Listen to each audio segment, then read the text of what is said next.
In this week's episode, we'll be talking about hackers in Call of Duty Warzone. Apex Legends now has more than 100 million players, and Nvidia warns us about the great GPU shortage. Also, the PS5 apparently got an update.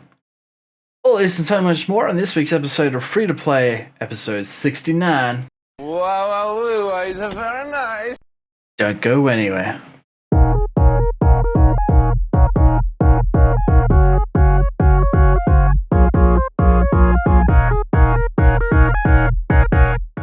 Welcome, my fellow Neans, to another episode of Free to Play, episode 69. Free to Play is your weekly gaming news show, and I'm your host, Charlie K. And boy, oh boy, do we have an episode for you this week. No one else, it's just for you.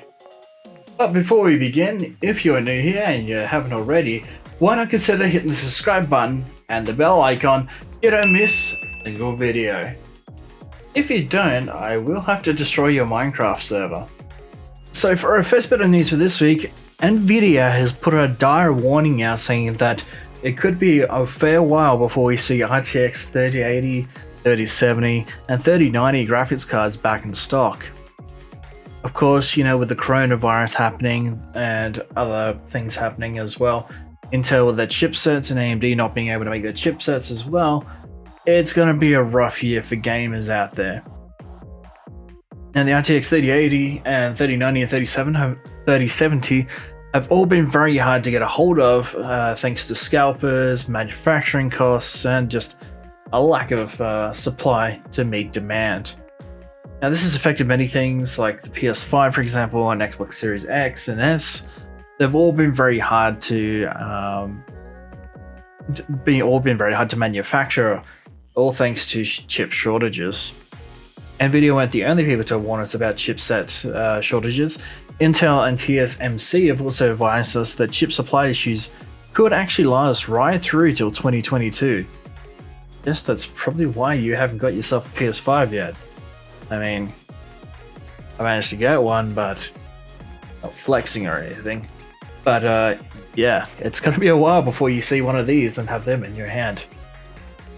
The Sony recently put out a firmware update that improves the haptic feedback with PlayStation 4 games on the DualSense controller. With the latest update, apparently the new firmware update actually served a purpose. It snuck past in the last 2 days with a new firmware update for the controller as well. So you may find that the DualSense actually vibrates a little bit more when you play PS4 games, and that was something always significantly weaker in previous games. Haptic feedback now more closely emulates the feeling of those DualShock 4 rumble motors. So when you're playing PS4 games, everything will just seem a little bit more refined. When you're playing it, it's just a little bit easier.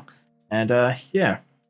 Not only with the new PS5 update came out, it also enabled extended storage for the console, which allows you to finally put your PS5 games onto an external hard drive, which is quite handy. I mean, that should have been a feature from the start anyway. Now, it's important to note that when you put your PS5 games onto your external hard drive, that doesn't mean you can play your PS5 games off a hard drive. All it simply means is that you can put your PS5 games on a hard drive, but in order to play them, you then have to reinstall them onto your actual PS5. As part of the update, the DualSense controller also now has a little monitor thing that will let you know how close to your battery is dying on your controller. There was a thing on the controller before, but now it's a little bit more refined.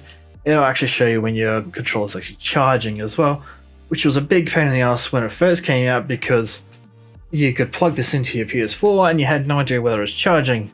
You just had to trust that the little orange lights in the center there were actually charging it. Now, another awesome thing to hear about the newest update as well is that the newest firmware update also supports 1080p 120Hz gameplay on certain PC monitors and will enable it to play up to 120 frames per second in gameplay. Now, I know you PC guys are probably going, we've had that for ages, that's not a big thing. Yeah, well, consoles are a little bit late getting to the party, so just take it for what it is. Now, the only way to try these features out, of course, is for you to have a PS5. So if you're one of the lucky few people that managed to get one, be sure to do the update as soon as you can. So in other Sony related news, Days Gone 2 apparently got cancelled. Apparently Sony Bend Studio went to approach Sony about making Days Gone 2, and the Sony turned around and said no, we'll pass on this particular project and we'll make you work on a new project. Which caused a bit of an uproar online, where many people actually really loved Days Gone 1, so they launched a petition to get Days Gone 2 happening. At the time of this recording, the actual petition has reached 35,000 signatures to tell Sony, please make Days Gone 2. Now, Days Gone 2 is something of a fan favorite, with a lot of people actually saying that they should make a sequel on a lot of reviews. It was kind of like a cult classic, if you make it sense. Like, if that makes sense. First got shown off at E3 2016 and came out on PS4 in 2019. Now, we played it personally ourselves and we thought it was a fantastic game. I personally 100% of the game, nearly 100% of the game. And the story was phenomenal. The gameplay was pretty intense. The game goes on for quite longer than I expected, and it's definitely worth picking up. And for those that are just on PC, it's a good time to get it because the PC port is coming on May 18th, I think it is. Yeah, May 18th on PC, I think it is. Don't quote me on that, but that's when I think it's supposed to be. So be sure to pick it up. It's a very good game. It's also known as Dead Don't Ride. What? It's an open world zombie survival game. It stars Sam Rockwell. Is it Sam Rockwell? I don't know. I think it's Sam Rockwell. Yeah, Sam Rockwell.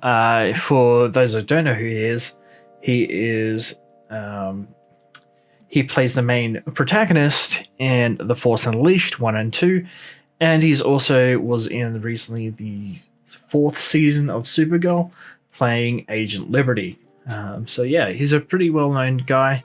I think he also did the voice for Darth Maul, I think, in the Clone Wars. But yeah, he's a well-known actor, and it's a very good game. So yeah, go check it out.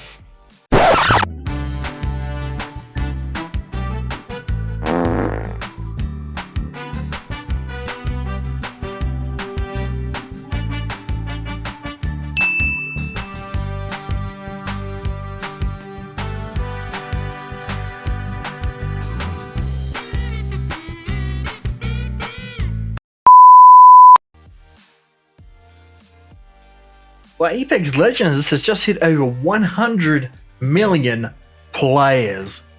Jesus.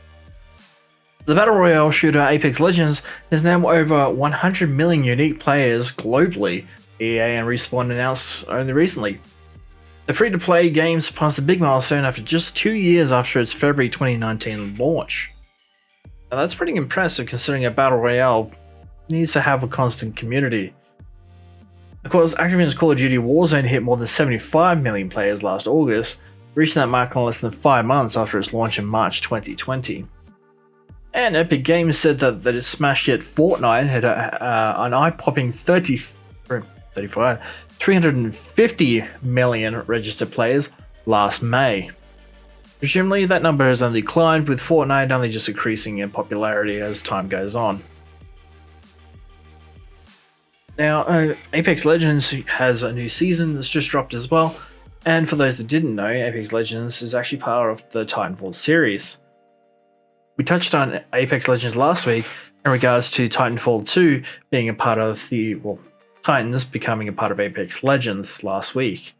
If you haven't seen that episode, be sure to check it out by clicking the title card somewhere up here. Click on the title card, be able to watch last week's episode. And now on to our last story for this episode. Call of Duty Warzone hackers are making the game pretty much impossible, and they're somehow putting night vision goggles in the game somehow, even though they aren't part of the game. The Call of Duty Modern Warfare Warzone has had a recent purge of hackers, exploiters, cheaters, basically not making the game fun at all. Activision recently went through and dumped 100,000 accounts. I think it was 100,000. Yes, 100,000 accounts of hackers, exploiters, cheaters from the game in Warzone. But funnily enough, hackers are fighting back. In a couple of clips that were aired recently, they're finding rare tools to help them get multiple kills, including a system that allows them to automatically ping enemies nearby and allow them to use night vision goggles, which, funnily enough, aren't even in the game. So yeah, they managed to hack night vision goggles. There's an auto aim bot, and yeah, they get automatically ping no matter where they're aiming to. So Activision, you really need to get your stuff together. Raven Software, you need to get your stuff together and try and figure out how to fix this. Call of Duty is already due for some big changes though. The game has recently seen a flood of zombies into the game, with even some players even turning into the undead if they die in specific areas of the Warzone map. But Dunks Times Warzone's default map may be coming to a close as well, with the official Call of Duty Twitter account showing an ominous message. I can't even talk, can't even say it properly. An ominous message reading, "The end is near," with a time and date of April 21st at 12 PM PT. Regardless of the changes coming to Warzone, the Battle Royale title will need more than a new map to stand out against this competition, with rising games such as Apex Legends and, of course, Fortnite still happening. Call of Duty is gonna need to step up the game a bit. Now, Call of Duty is also expected to get another game later this year with Call of Duty Vanguard coming out, which we also covered on last week's episode. Shameless plug there. But yeah, hopefully the Warzone experience isn't too bad. If you had a bad experience with hackers and that, please let us know in the comment section down below. I'm curious to know if you've come across a hacker in any of the games. You get to know if we're not the only ones. And that is all we got time for this week of Free to Play number 69. We'll be back on Tuesday for another live stream, and don't forget to give us a great big thumbs up. Follow us on all our social media. You can find us on Facebook, Twitch, YouTube, and Twitter. You can also find us on Instagram and TikTok. And yeah, don't forget to join our Discord, where if you love playing video games, there's a ton of people in our Discord community that are looking for other people to play games with, so be sure to click on that. The link will be in the description down below. And yeah, I've been Charlie K. Gamers Unite! And we will see you on the next level.